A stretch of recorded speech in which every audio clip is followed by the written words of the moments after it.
storyteller, a strategist, and a woman who built Details from an idea into an agency synonymous with purpose-driven branding. Tripti Vahate Gandhi represents the balance between ambition and authenticity. A voice that proves you can build with heart, lead with empathy, and live with grace. This conversation explores her journey of self-belief, resilience, and redefining success on her own terms. Welcome to Behind the Strength, Tripti. Thank you for having me, Priya. Really looking forward to this chat. Tripti, you've spoken about working until the last days of your pregnancy and returning soon after. What drove that level of passion and commitment? I think when you love something, you just figure a way to make it work. I love my baby.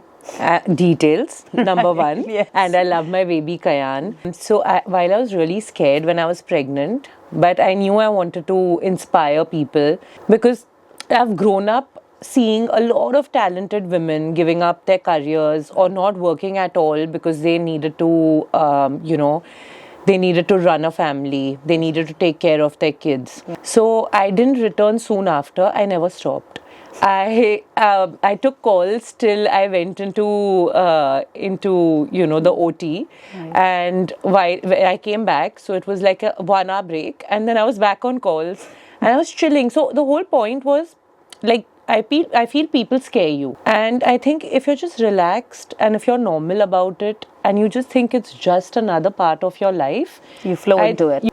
So my advice is don't overthink it because it's just another phase of your life, like. You go from school to college to working. Correct. And this is just another step and milestone in your life. So it just needs to flow. How did Detales Brand Communications, begin? What was the birth story, and was there a single moment that you felt that there's a gap that I want to fill? Yeah, that was the inspiration. I was doing exactly this. I think I always knew what I wanted to do. So Details is now in its 15th year. Wow. And 15 years ago, the entire landscape was completely different. Right. So there wasn't a one-stop agency. You had a PR agency, and then you had a marketing agency, correct, and you had a branding agency, and you had an advertising agency. And for me, I felt like the gap was that you needed to soak into a brand. You just deal with me and my company, and you don't need to deal with 5 different agencies. Correct. So I wanted to create that comfort and ease for brands, which is why Details, came to life. And now, I keep adding divisions based on what I feel my clients need. So I believe in long-term relationships, right, and I feel that's the way to grow. Right. And I feel like all our brands have been with us either since we've started or right, they've started. So it's been like journeys of 14 years, 10 years. And I feel we've grown together. Absolutely. And then we act more like, like their in-house team. I feel like I own all my brands. That's the level of commitment that you have, and also the feeling. I think there are hundreds of agencies, right, but it's so important. What sets anyone apart when they are working is when they own a brand, and it feels like yours, even though it isn't. No, feels like yours. Imagine. That is, I think, the best way to work, when you actually get absorbed into the entire making. The fundamentals of running that brand is where you're going to build a very strong rapport with the owner, with the founder, with anybody who's handling day-to-day operations. It needs to feel like family. Yes, so Details, by the way, also was created because I think my favorite time of my life was BMM. And I loved that vibe of everyone collaborating, right, and working together on projects, doing these... teamwork. It was teamwork. And like I was leading a lot of things in college, right, in BMM. That's where I knew what I really wanted to do. I think BMM really helped me. And I really missed it. Right. And then I was working. And then when I needed to start my own agency, for me, I needed to create a vibe like college. I wanted Absolutely. People to come in and forget all their problems in their personal life and make this a space where they are happy and they found another family. Like some of the closest friendships, even mine and even the teams, have happened within the organization. Yeah, and like some of their best friends are all within the organization. And I think for me, that's my biggest achievement, to create a family. When you first started out, what did strength look like to you? And how has that meaning evolved over time? So I think initially I was really young, right? I was 23 when I started. So for me, strength was just, and like there weren't too many women in this, in this Yeah, in field, the and field, women yeah. were not taken seriously. And a 23-year-old woman. Not back in the day, at least. Yeah, today it's Yes. like I remember I actually removed my age from my Facebook profile because God. I'm like, I don't want people to not take me seriously. But I think that took a while, and I think our work spoke for itself. So strength at that time was just holding on to what you believe in, and faith knowing, that you're gonna your do it. faith that you can do it and you'll go through it, and your work will speak for itself. And it's not easy at that time when you're starting, because Right. strength is also knowing that you need to. I always started with a team, so I didn't. Yes. I wasn't a solo player. So knowing that, okay, you have this office, you have to pay rents, you have to survive, you have to pay salaries. We started with a team of 7. You have to pay salaries, you have to do all of that. So I think strength at that time was just sailing through and proving a point. And now, I keep saying this, it's like now my job is more like a therapist to clients, to my team. So now strength is about, on a serious note, it's more about handling so many people's emotions, because I think that drains you so much. It's only about people. It's so hard. Sometimes you just want to break down, but you have to be strong in front of your clients, you have to be strong in front of your team. But inside maybe you're just crumbling. So strength, right, like at this point, is about making sure everyone else is okay and the show is running all the time, however you feel inside. You've balanced creative storytelling with solid business strategy. Where did your sense of clarity and conviction come from? Okay.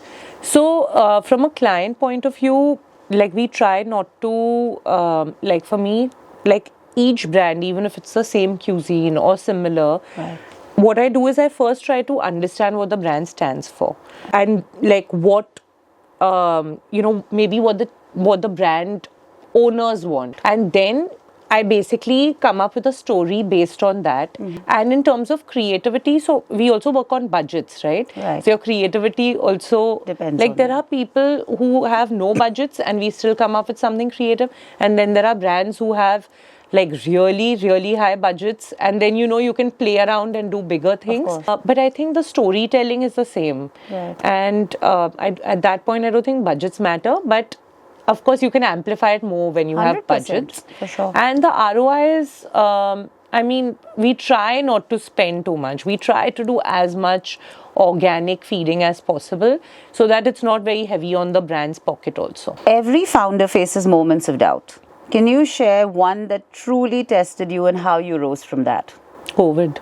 I think that was a moment of doubt for everybody. I mean, I had a baby who was 2 months old Yes. when COVID started. And I had, at that point, I think, a team of 30 on my payroll, and I didn't let go of my office. And I continued for a month and another month. And at that point, brands had stopped because they were pausing, not knowing what the future is. And I still remember, in the second month, Anup is like, how are you going to pay salaries now? Because I think by month 3, all the reserves were, all wiped out.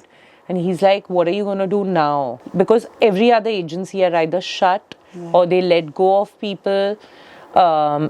And at that was actually a test for me. I didn't know what to do, but I knew that I had to support my team, because if I didn't support my team in bad times, I knew they would never support me in bad times. So for me, at that time, it was just the right thing to do. the only thing I had was jewelry. So I took all my jewelry, went to the bank, took a loan, and paid my team. What have been the biggest mindset shifts from being a creative professional to a leader, running a business and a team? I think now it's also about making sure that there's some. So earlier it was only about having fun, right? Right. Like now, I think it's also about making sure your business is running. Of course. And not because of anything, because so many families depend on you. Exactly. So earlier when the team was smaller and all, it was more about, okay, let's have fun and, like money is not that important. But now I think as, the team is bigger, responsibilities are bigger. So for me, I'm not big on the money part. Like I never look at numbers. So now for me, it's a very big thing to like seriously look at numbers now. Yeah, but I think your team is your inspiration. The My families that they have, that you have, that's your inspiration. I was like, please don't make me look at numbers, because it really ruins my creativity. Yeah. So for years I tried not to do that. I always kept thinking I'm a startup, and he's like, no, you need to take this seriously. Yes. The creative industry thrives on originality, but burns out easily. How do you nurture innovation without losing balance? So everybody wants something original, but you end up burning out. How many ideas can you ideate at one point of time? Especially if you're dealing with clients, with the number of clients that probably you have, which, touch wood, is great. Exactly. Everyone wants you, and everyone is like, now ideate something new. So I think that's something that I'm blessed with. I think I can come up with ideas like on the spot. I can come up with concepts on the spot. On another note, like what's really important is to work on your mental health constantly. It's a creative field, right? And it's all about idea. Like I can't stop thinking. Like for me at 2 a.m., 3 a.m., 4 a.m., like I can just come up with ideas all the time. So if I'm thinking of a client, I'm constantly thinking, till I have that one idea. So I think that's not been an issue till now because I've sailed through.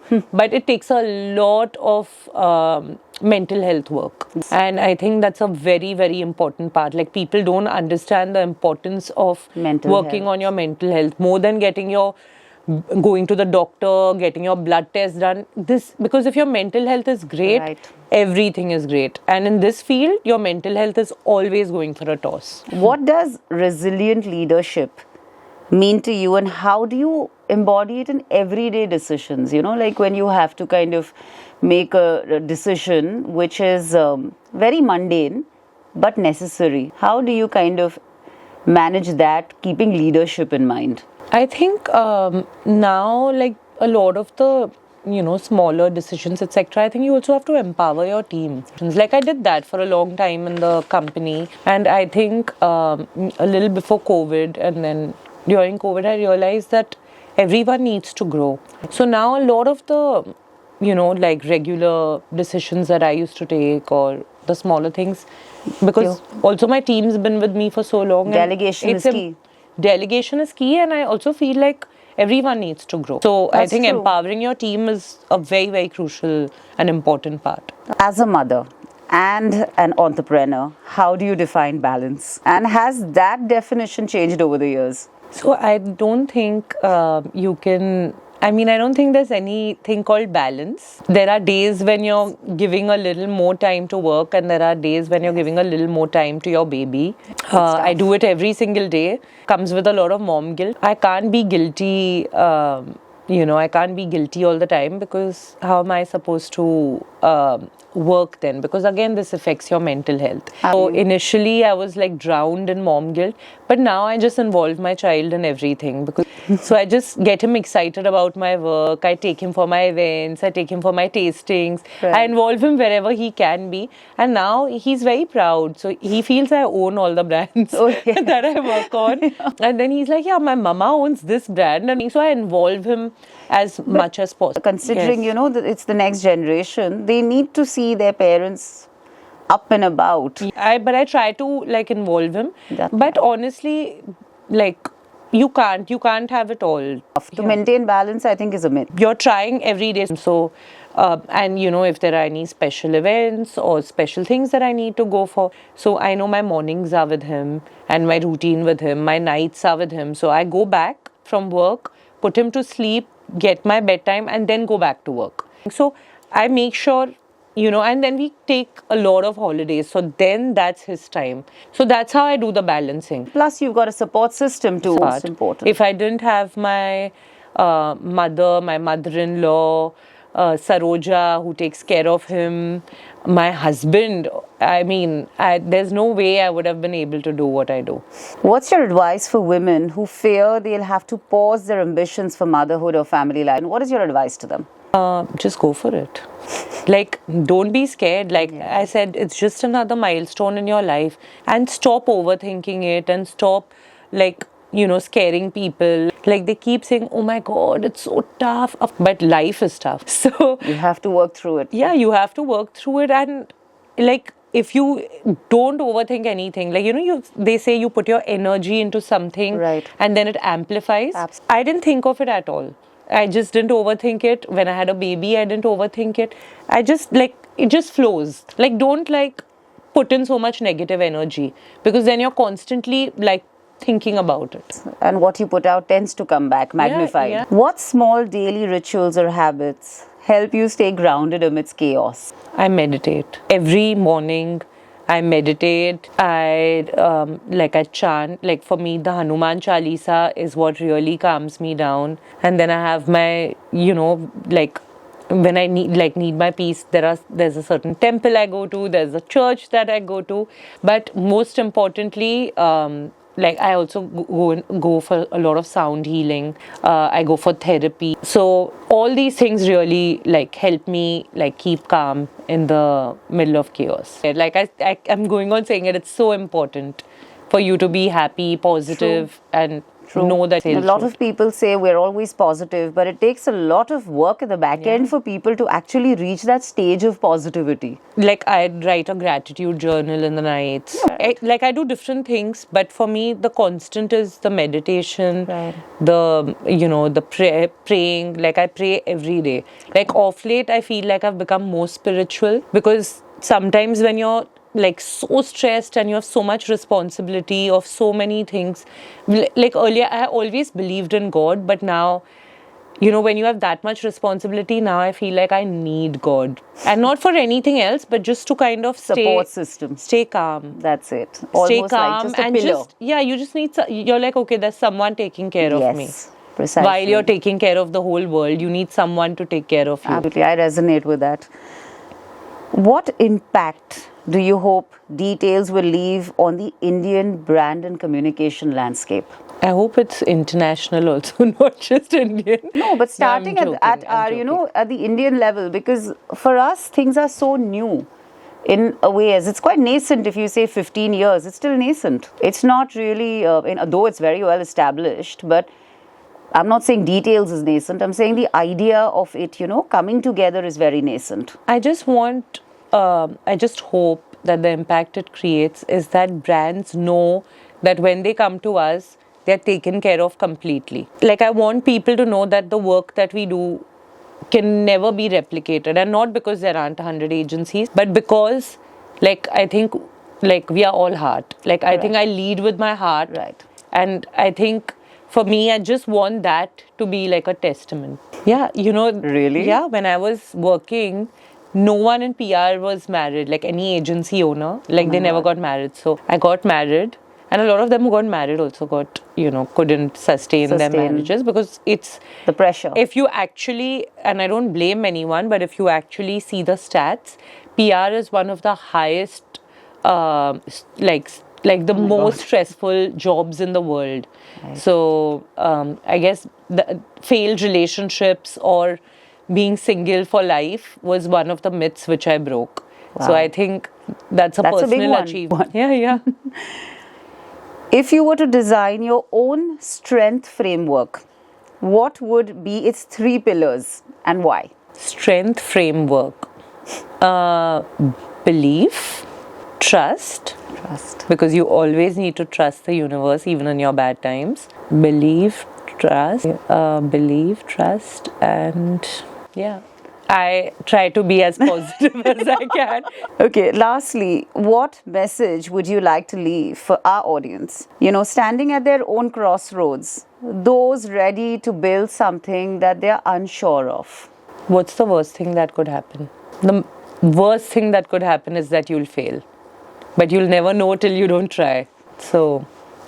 And what's behind Tripti Vahate Gandhi's strength? What's behind my strength? I think my belief in myself and my family.